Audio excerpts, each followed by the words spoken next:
Salve a tutti e benvenuti a OptoTube Channel, il primo canale YouTube italiano interamente dedicato all'optometria. Quest'oggi vediamo un po' la fase del checking nella sequenza dei 21 punti con metodo OEP. Dunque il checking è importantissimo perché consiste in un'operazione di confronto fra i dati che abbiamo ottenuto dai nostri test con i valori expected. Non per capire se i nostri valori sono ottimali, ma per comprendere se l'esaminato presenta una determinata problematica visiva anche dipendente da più fattori, quindi una sorta di sindrome, oppure per comprendere l'andamento della condizione visiva nel tempo, oppure per comprendere se la nostra prescrizione o la terapia da noi prescritta è efficace. Per effettuare il checking dobbiamo prendere confidenza con alcuni termini che sono high, quando nell'operazione di confronto il nostro valore è maggiore dell'expected, low quando il nostro valore è inferiore, neutral quando il nostro valore è uguale all'expected. Nel checking non per tutti i test funziona così, quindi c'è un'operazione di confronto diretta fra valore ottenuto e valore atteso. Infatti per alcuni test funziona in maniera indiretta, diciamo. Infatti il 4 viene confrontato con il 7 e se è più positivo allora il 4 è high, altrimenti sarà low. Il 5 va confrontato con il 4 e se è più positivo sarà high, altrimenti sarà low.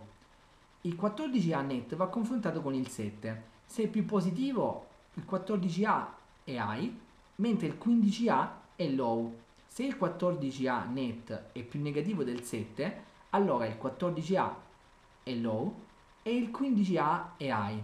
Se invece il 14A net presenta un valore simile a quello del 7, allora dobbiamo considerare il 15A. Dunque, se il 15A è maggiore di 6 exo, allora sia il 14A che il 15A sono high. Se invece il 15A è compreso fra 1 e 6 exo, 14A e 15A sono low. Se invece il 15A è proprio 6 exo, sia il 14A che il 15A saranno neutral.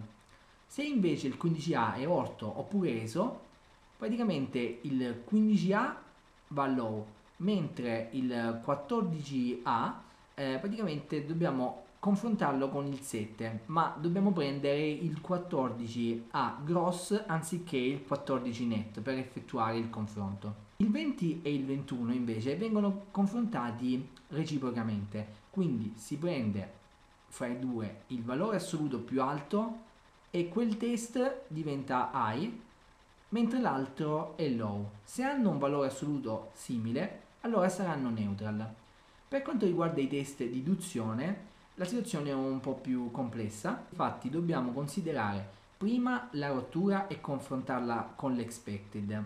Ma questo non basta, dobbiamo anche considerare il recupero e quindi capire se esso è proporzionale alla rottura oppure no.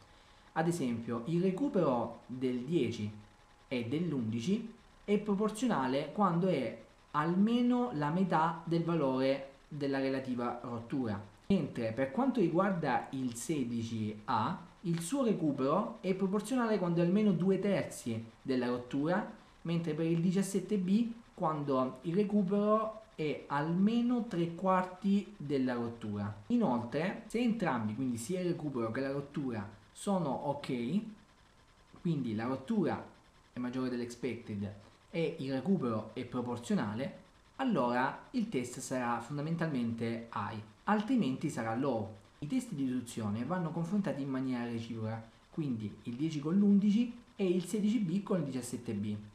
Se uno è low per rottura e l'altro è low per recupero, quello low per rottura diventa low, quindi nella catena fisiologica va in basso. Se invece sono entrambi low per rottura o low per recupero, bisogna fare un rapporto fra il valore ottenuto e l'expected. Il rapporto inferiore diventerà low, mentre l'altro diventerà high. Dunque questo è tutto per la fase del checking. Se il video vi è piaciuto lasciate un like e iscrivetevi al canale. Noi ci vediamo al prossimo video. Bella Optostar!